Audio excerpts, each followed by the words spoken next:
aviso, a gente está vendendo já ingresso para a galinhada, dia 19 de março, tá? Naquele mesmo sistema que a casa sempre faz, só o Bibliotex, né? Pega de 11h30 até 1h30. Aí, quem quiser depois já procurar, ingresso para comprar, tá? Tá vendo? Eu vou fazer uma leitura do livro Palavras de Vida Eterna, de Francisco Cândido Xavier, pelo Espírito de Emmanuel. Nossa cruz. Se alguém quiser vir após mim, negue-se a si mesmo. Tome a sua cruz e siga-me. Jesus, Marcos, capítulo 8, versículo 34.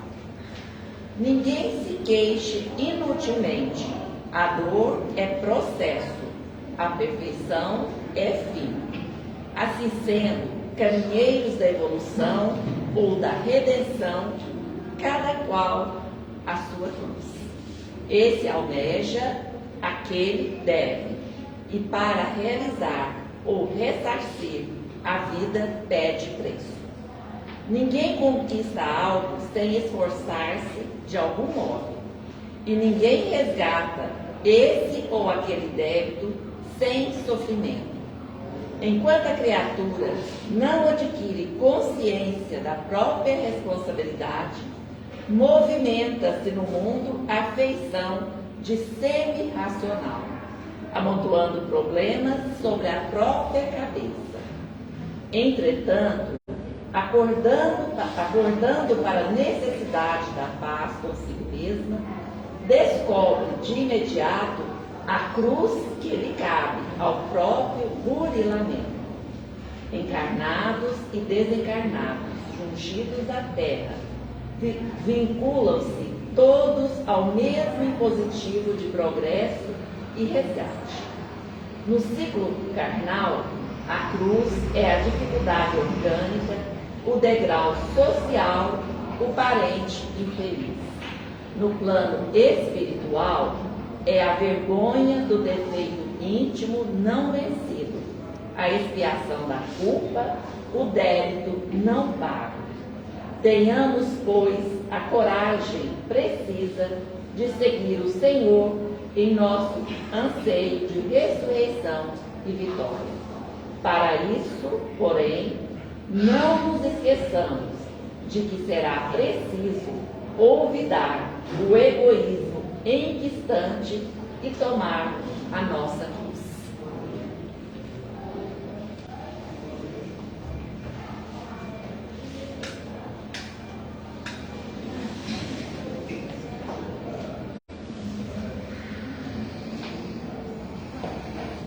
Deus Pai Todo-Poderoso, que nos deste a inteligência para distinguirmos o bem do mal.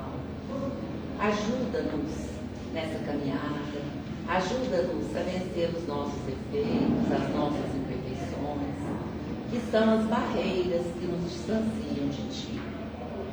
Envolve-nos com as Suas bênçãos de paz, de amor, para que possamos seguir sempre no caminho do bem, sempre rumo à evolução. Agradecemos todos os dias pelas oportunidades que o Senhor nos dá, pelo amparo que o Senhor nos dá a cada dia. Queremos também pedir nesse momento aos benfeitores da casa que intuam o nosso palestrante, o Wilson, para que a sua mensagem possa chegar aos nossos corações e pedir a permissão de Jesus e o amparo da espiritualidade maior. Vamos dar início aos nossos trabalhos da noite de hoje. Que assim seja.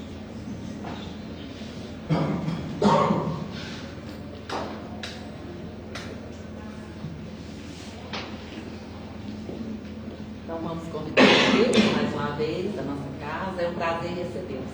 Ok, obrigado. Boa noite a todos. E eu agradeço de todo o coração a oportunidade que o centro me dá de vir aqui para conversar com vocês um pouquinho, né? E agradecer já de antemão a sua contribuição, né? E E nós trouxemos um tema hoje que, por coincidência, é exatamente a leitura que ela fez. Né? É coincidência, Carregar não. Eu musculava a palestra. Nós estamos aqui carregando a nossa cruz, não é isso? E nós vamos falar alguma coisa sobre esse assunto que, de certa forma, é algo que nos incomoda demais, né? Carregar a cruz. Carregar a cruz, quem quiser salvar a vida, é algo extremamente, vamos dizer assim, relevante, né? Mas quando ele fala dessa vida, ele não está falando da vida que nós estamos levando aqui agora. Ele está falando da vida futura. Ele fala da vida da nossa alma, que é eterna. E é extremamente difícil, né, para nós que somos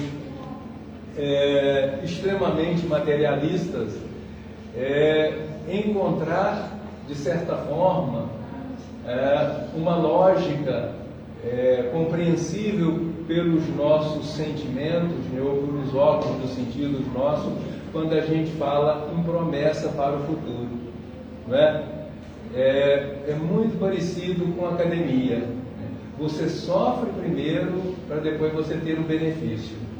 Então, acreditar no futuro é mais ou menos isso.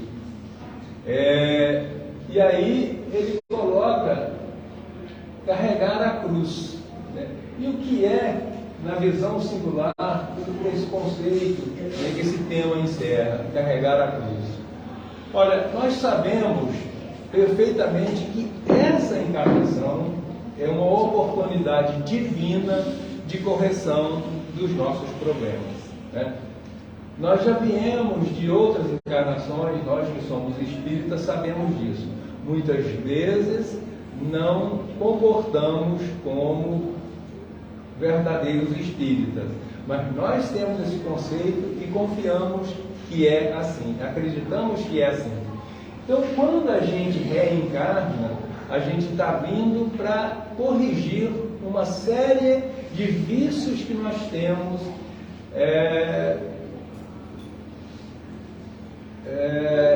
impregnados, né, marcados na nossa alma. Poderia dizer que é uma configuração, né, do nosso sistema intelectual. Nós viemos com esses vícios e carregar essa cruz é exatamente isso: sofrer durante as nossas vivências contrariedades que vai mexer com esses nossos vícios. Por que é que o outro nos incomoda tanto? Não é? Nós achamos sempre que o nosso problema é o outro. Não é? Por quê? Porque o outro sempre cobra da gente aquilo que a gente ainda não desenvolveu, aquilo que a gente apresenta como dificuldade de relacionamento, aquilo que a gente tem como uma espécie de proteção da sua autoimagem, que é orgulho, vaidade, né, prepotência, esses sentimentos, né, subjetivos que muitas vezes dominam a nossa consciência e faz com que a gente atua de forma completamente incoerente com as recomendações do Divino Mestre.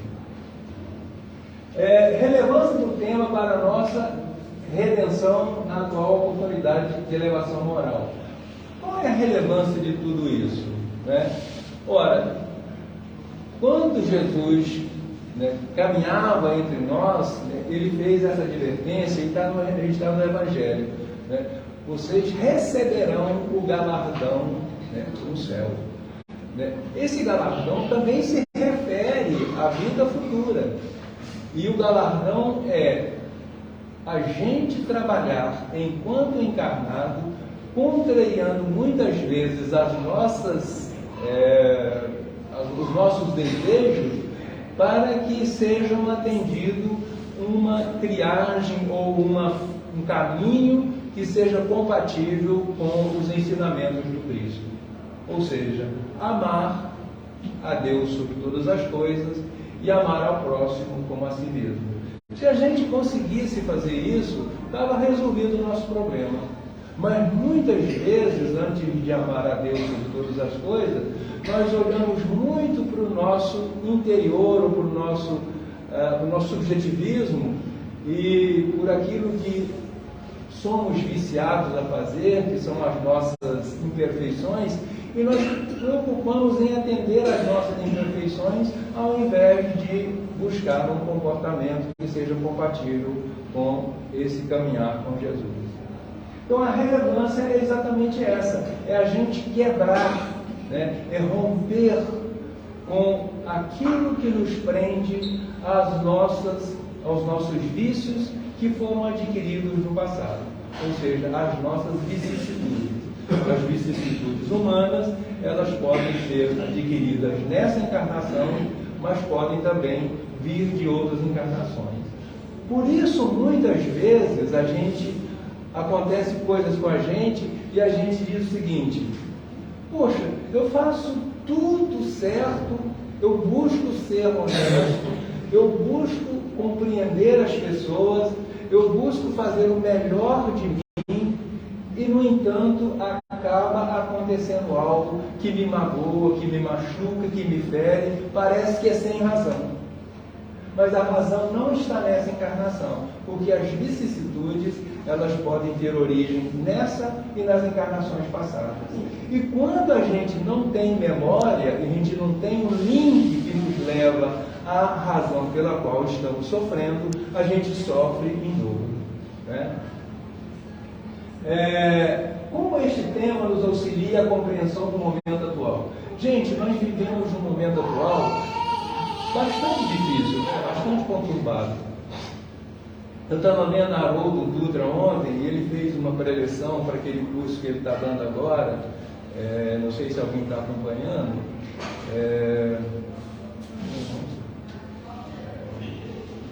Ele fala de procrastinação, ou seja, deixar para depois. Que mal há nisso? E ontem ele fez uma abertura do seguinte: gente, nós estamos vivendo um momento extremamente delicado, né, onde parece que nada faz sentido, ou que não tem coerência o que as pessoas estão fazendo, ou que aqueles que têm poder estão fazendo para atender os processos de ordem social.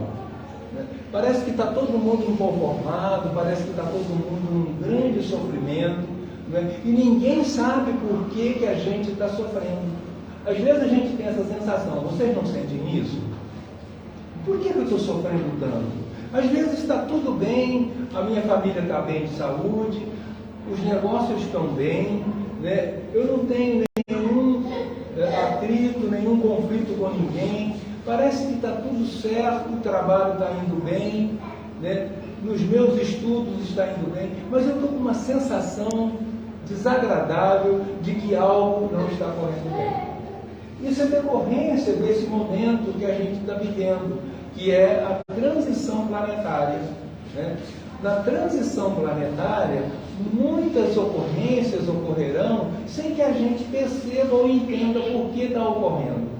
Muitas serão feitas, né, com o nosso entendimento, e muitas serão feitas com o planejamento do plano espiritual.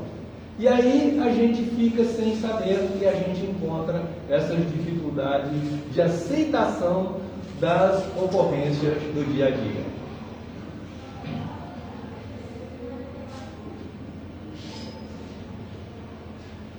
No Evangelho de Lucas, né, Cristo diz o seguinte: bem-aventurados sereis quando os homens vos aborrecerem e quando vos separarem, e carregarem de injúrias e rejeitarem o vosso nome como mal por causa do Filho do Homem. Olha que coisa mais difícil, não é? É muito difícil a gente aceitar essa proposição. Ou seja, não é nem uma proposição. Quando Cristo é muito enfático nas suas afirmações ou nas suas declarações. Ele sempre usa o verbo na segunda pessoa do imperativo. Ele sempre diz isso, mas ele nunca diz que você tem que fazer, mas ele é incisivo. Ele coloca isso de forma muito forte. E para a gente aceitar isso, é preciso que a gente olhe essa questão com base na nossa vida futura. Se a gente não tiver uma visão de futuro, onde a gente acredite que a minha felicidade maior vai ser quando eu puder resgatar os meus débitos através do trabalho do corpo em benefício da alma, nós não conseguiremos aceitar isso como sendo algo, vamos dizer, benéfico, né? Olha, nós precisamos rejeitar que sejamos olhados ou a gente aceitar que a gente é mau, né? Se a gente não tiver essa consciência de que eu estou errando, de que eu estou fazendo algo indevido que vai prejudicar alguém, que alguém está sendo, de certa forma, prejudicado, eu não conseguirei carregar a minha cruz. Esse Filho do Homem é Jesus Cristo. Segundo o Evangelho, né, a explicação do Evangelho, ele se intitulava algumas vezes de Filho de Deus e na maioria das vezes de Filho do Homem. Para quê? Para indicar que a procedência dele era uma relação de vida corporal. Muito embora fosse um espírito iluminado e que pudesse ser associado ao nome de Deus, porque ele era puro, ele era virtuoso, ele é virtuoso, né? Mas ele, com humildade, ele se colocava como Filho do Homem. Então, se a gente conseguir carregar a nossa cruz, né, sem reclamação ou com reclamação, mas aceitando essa proposição, né, nós estaremos de acordo com a colocação de Jesus como Filho do Homem.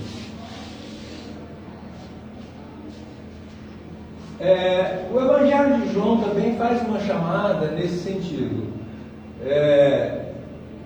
E chamando assim o povo, olha como ele é forte, né? Ele vai e chama o povo para si, né? E com mais um detalhe, com os seus discípulos, ele chama o povo e testemunha o chamado. Os discípulos estão ali para dar essa conotação de testemunho de Jesus, quando ele chama o povo para si e diz, né, para eles: se alguém me quiser seguir, negue a si mesmo.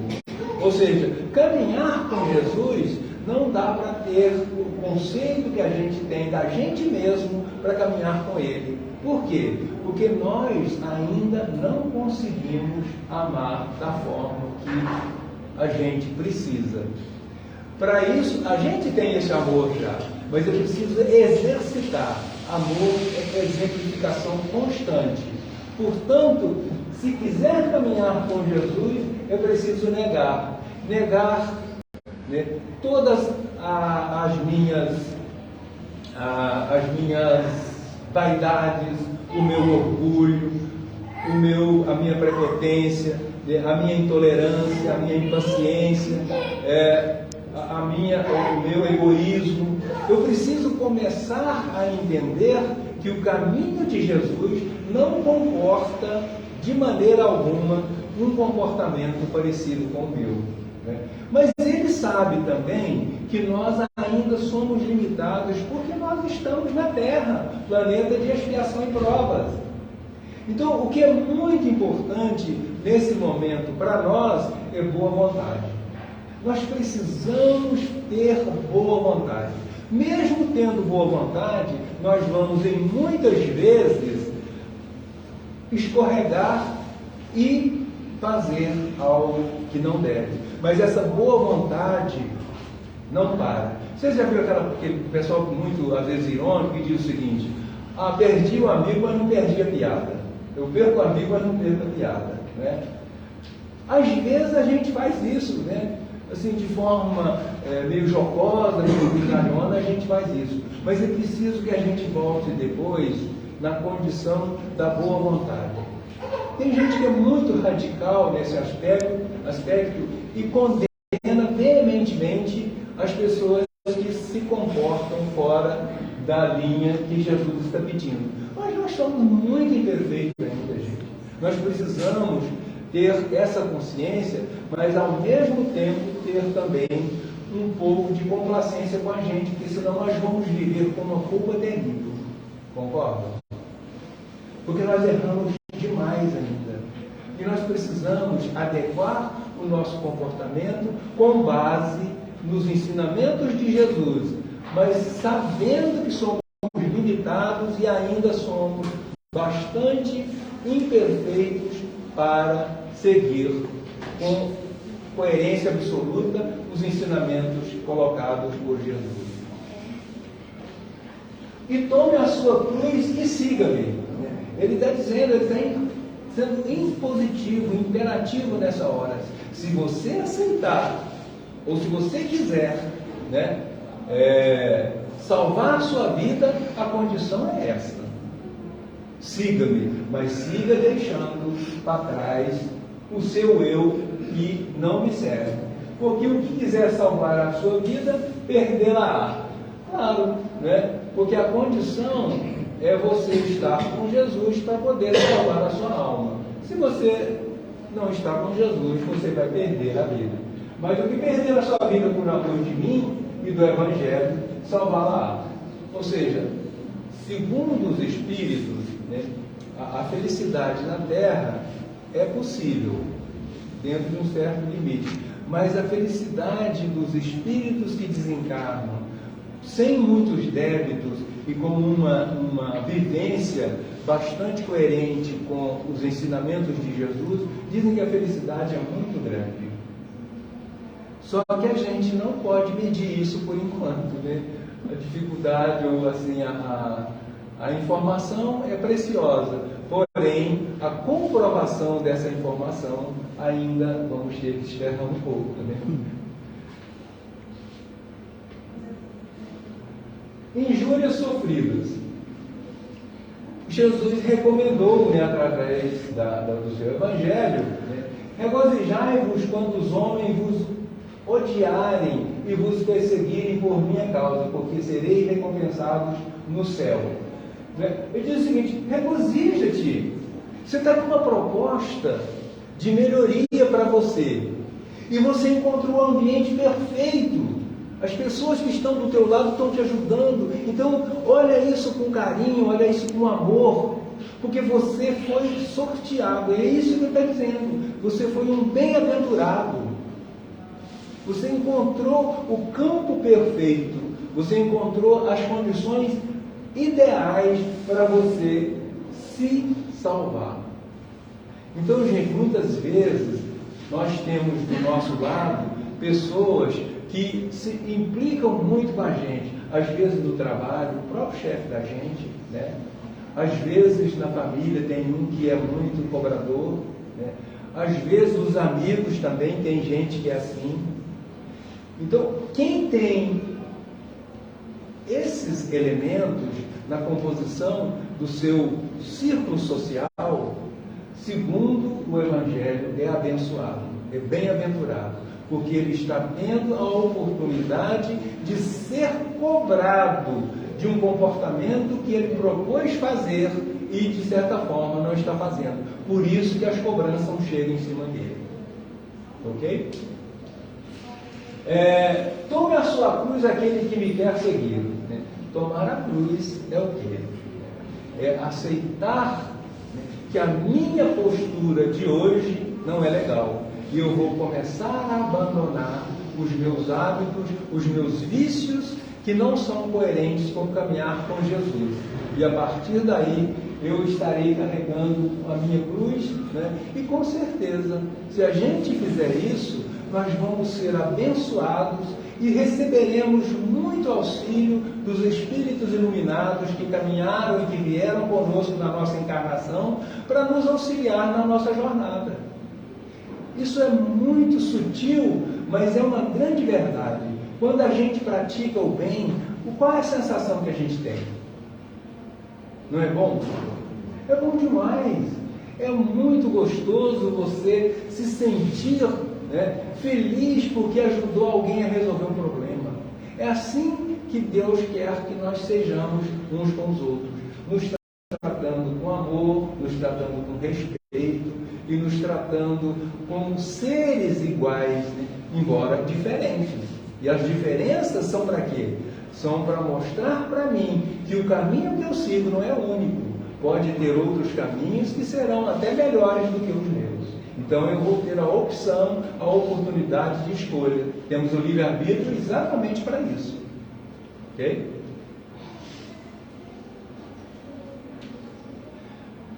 Na promessa de Jesus, a gente encontra, né, muitas pessoas, ou muitos médiuns, ou muitos espíritos iluminados, né, trazendo as mensagens de Jesus para a gente. Olha o que Joana de Ângeles diz. A verdade faculta ao homem o valor de recomeçar inúmeras vezes a experiência equivocada até acertá-la. Não é assim a nossa vida? Quantas vezes a gente já reencarnou? Né? Eu tenho a impressão que a gente já reencarnou inúmeras vezes, não é? Por quê? Porque nós fomos, né, pessoas completamente inconscientes muito tempo atrás. Qual era a grande batalha que a gente tinha mais no começo das nossas vidas? Era a sobrevivência, não é? Gente, e sobreviver é algo extremamente difícil num ambiente extremamente agressivo como o que nós vivíamos aqui na Terra. Nós não tínhamos casa para morar, nós não tínhamos proteção, nós não tínhamos roupa, nós não tínhamos segurança, nós vivíamos no meio dos bichos, então, e nós não somos os mais fortes dos animais. Então nós éramos muitas vezes devorados por feras, né? Perdíamos nossos filhos para as feras. E isso, com certeza, foi criando em nós uma forma muito parecida com a que os animais têm de sobreviver, que é brigar por sobrevivência. À medida que fomos evoluindo, não é, os conceitos de desenvolvimento, de proteção, de segurança, é que a gente teve a possibilidade de fazer diferente do que aquele que só comporta como para sobreviver. Então, assim, nós tivemos já várias encarnações até chegar aqui agora. Nós já fomos extremamente egoístas, não que não sejamos mais, né? Com certeza somos egoístas ainda, né? E muito, mas já deixamos um pouco de egoísmo do lado, né? Hoje a gente já consegue dividir a nossa cesta básica, né? A gente já consegue auxiliar projetos sociais, né? Você vê o centro aqui, tem um trabalho tão bonito, né, com relação a auxílio, não só auxílio para a questão da sobrevivência ou da ajuda material, mas ajuda espiritual também. Então a gente já está numa fase onde nós podemos, de certa forma, entender que o que já passamos foi muito pior em termos comportamentais do que o que a gente faz hoje.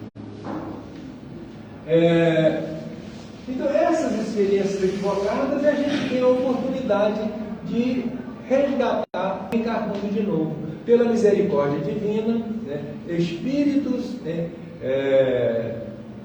na erradicidade têm a oportunidade de encarnar para poder fazer correção daquilo que ele precisa melhorar como espírito em evolução. A promessa de Jesus: não estais sozinho em momento algum na jornada da vida. Isso é de Chico Xavier.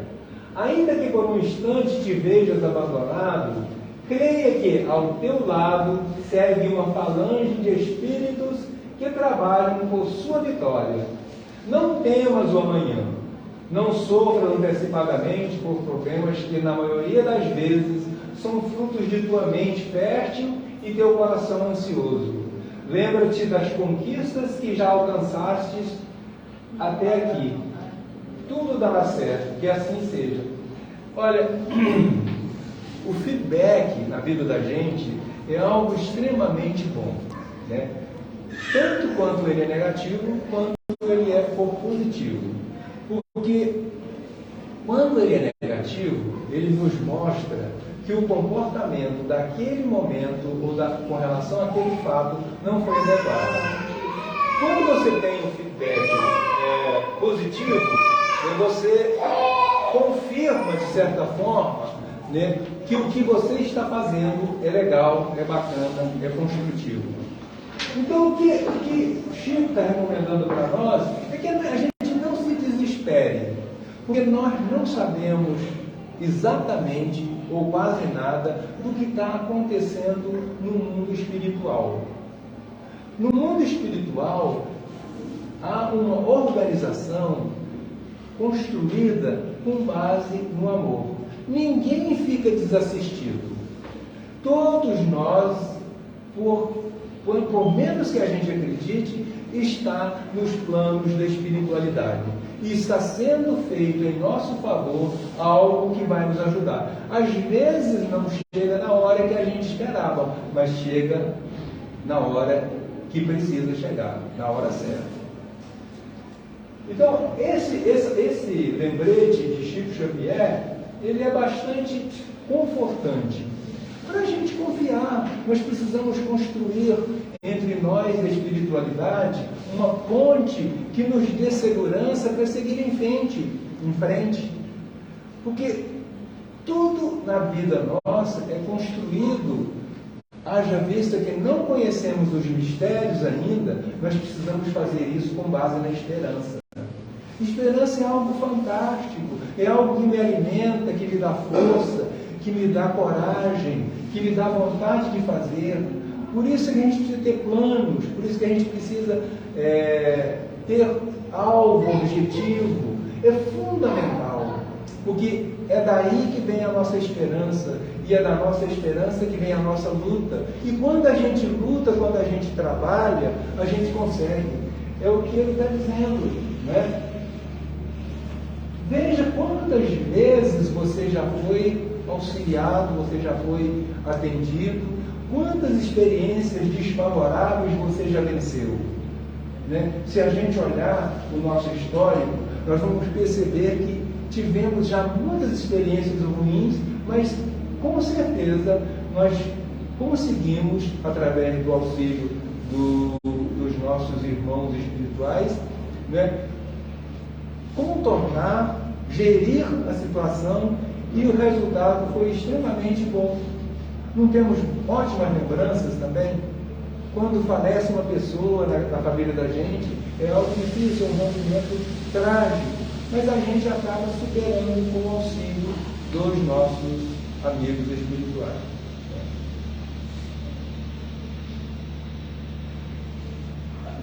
A liberdade tem o tamanho da responsabilidade. Isso aqui é muito interessante para a gente, né? Isso é de Emmanuel. Quanto mais somos livres, mais responsáveis, né? Olha,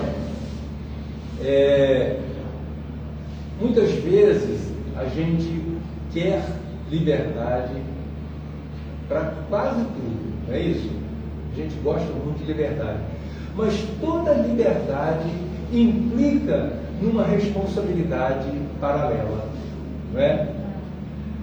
Toda vez que a gente toma uma liberdade ou faz, através do nosso livre-arbítrio, uma escolha desastrosa, né, a gente tem consequências também desagradáveis, né?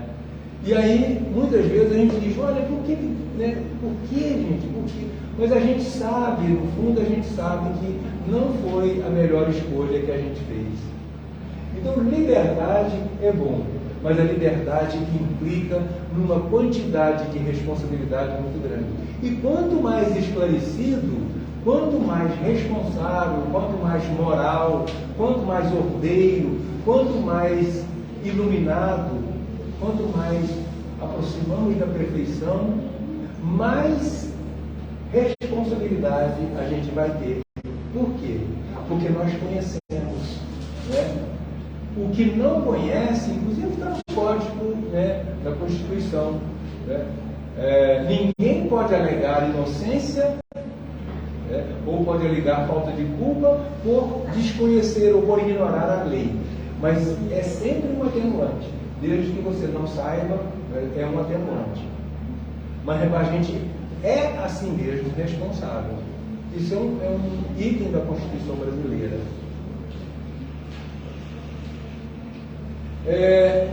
Recomendação.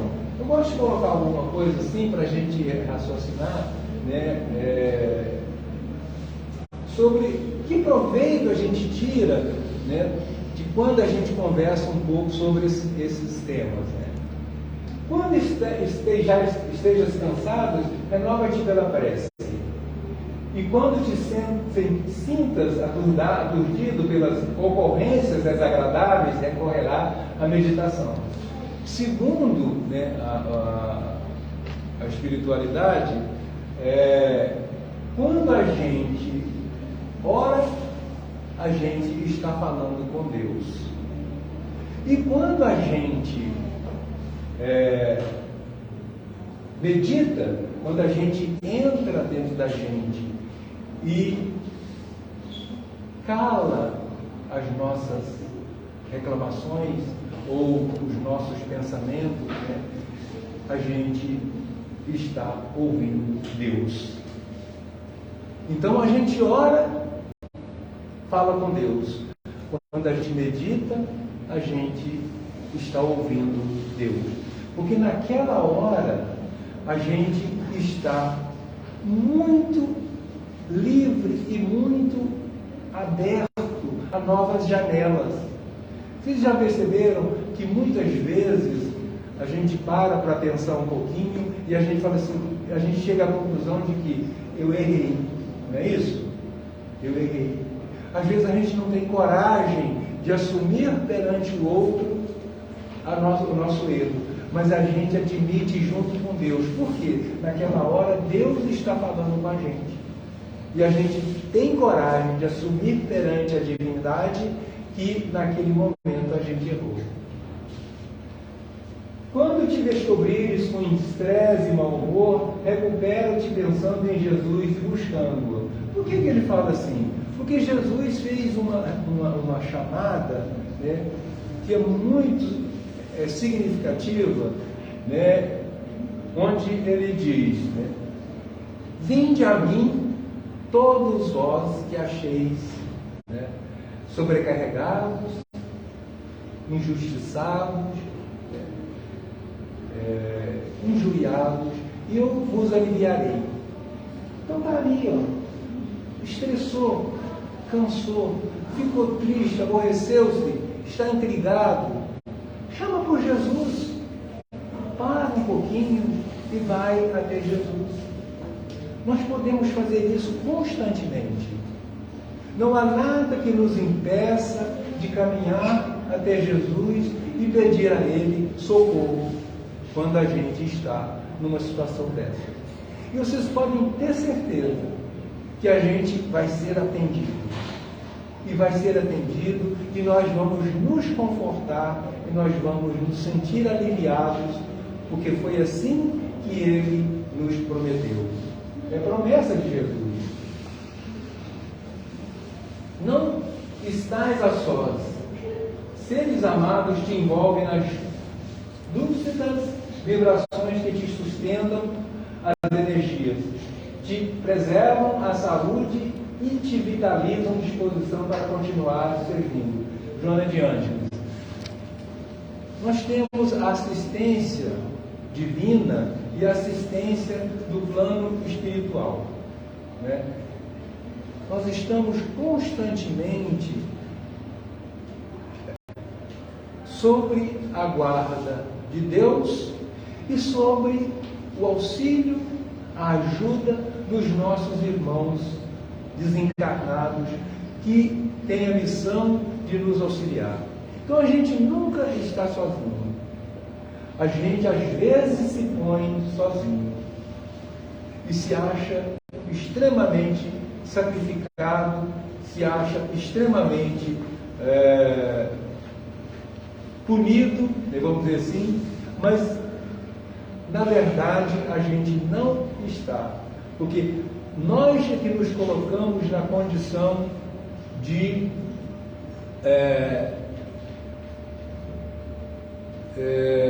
nessa condição de insatisfação, através do nosso egoísmo, através do nosso orgulho, através da nossa prepotência, porque o mundo não está aqui para nos atender. Não. Nós precisamos dar a nossa contribuição ao mundo, mas o mundo não veio, ou o mundo não é um recurso de serviço que está disponível para o homem. Tudo que a gente fizer é consequência do trabalho. É preciso trabalhar. Então, nas recomendações de Jesus, ele nunca abandonou a ideia do trabalho. É preciso acreditar, é preciso confiar, é preciso trabalhar.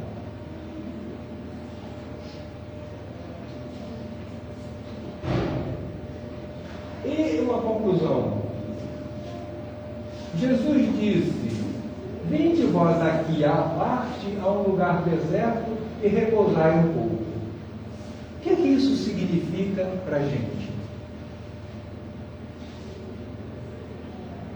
Que lugar à parte é esse?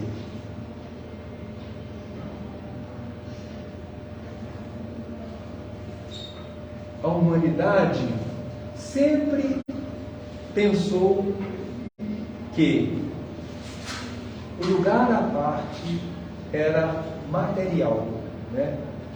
De muitos e muitos anos atrás, já vem se construindo templos, né? Lugar para meditação. Isso está errado? Claro que não. Né? Os centros de espíritos vieram para isso. Toda a comunidade tem assistência, né, coletiva, né, disponível, né, para assistir as pessoas. Inclusive as tábuas indígenas têm também, lá tem o seu pajé, tem a forma de fazer os cultos, né, para auxiliar os desatinos da alma. Mas esse lugar à parte não é uma cachoeira, não é um lugar tranquilo, não é embaixo de uma sombra de uma árvore. Esse lugar à parte é um templo, mas é um templo que eu posso ir quando eu quiser. E não depende do lugar onde eu estou. É o templo do nosso coração. Porque dentro do nosso coração não há,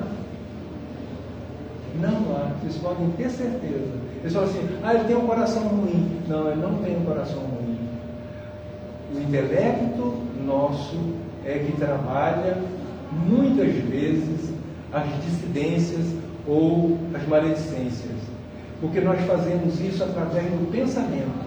O nosso pensamento é algo que fervilha e é uma construção divina para fazer com que também a gente mudasse de posição, porque senão a gente não teria ânimo para fazer nada. Então o pensamento é criativo, mas na hora em que nós precisamos de repouso da alma, nós precisamos retirar para um lugar onde não exista esse turbilhão de acontecimentos. Por isso ele recomenda ir para o coração. E no coração, se você entra num processo de acolhimento pessoal, buscando a sua alma, o seu interior, a sua câmara de energia pessoal, e não está contaminada pelo pensamento, então nós temos condição de enxergar melhor e de aceitar melhor tudo aquilo que está acontecendo na vida da gente. Então, recolham-se para o coração. E aí, repousar. Quantas vezes a gente faz isso na vida? Né? Repousar dentro do coração. É o melhor lugar para a gente estar, é o coração. Ali nós vamos encontrar o amor de Deus, nosso Pai. Ali nós vamos encontrar o nosso amor por nós mesmos. Ali nós vamos encontrar o nosso amor pelo próximo. E ali nós vamos encontrar a paz. Porque nós precisamos, muitas vezes, de ajudar a gerar a nossa paz. Porque quem toma conta de nós mesmos, sem ser Deus, é a gente. Então, a melhor coisa que a gente pode fazer por nós mesmos é encontrar a paz através do recolhimento no nosso interior, buscando esse amor plantado ali por semelhança a Deus, nosso Pai, que é esse amor absoluto, forte e consolador.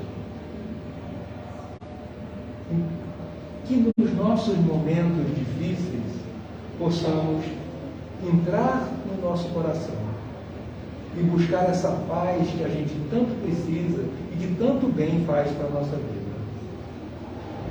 Com isso eu termino e agradeço de coração a presença de vocês e Deus abençoe a todos.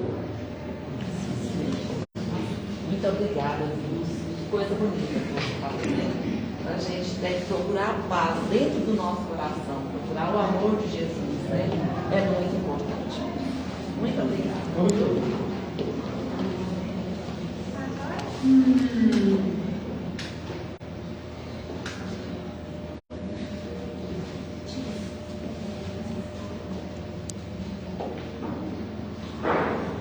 Então vamos agora silenciar os nossos corações, agradecendo a Deus Pai Todo-Poderoso a oportunidade que Ele nos deu de estar aqui, assistindo essa palestra, ouvindo seus ensinamentos, pensando sobre tudo que Ele nos deixou, sobre tudo que Ele nos proporciona a cada dia, a cada instante.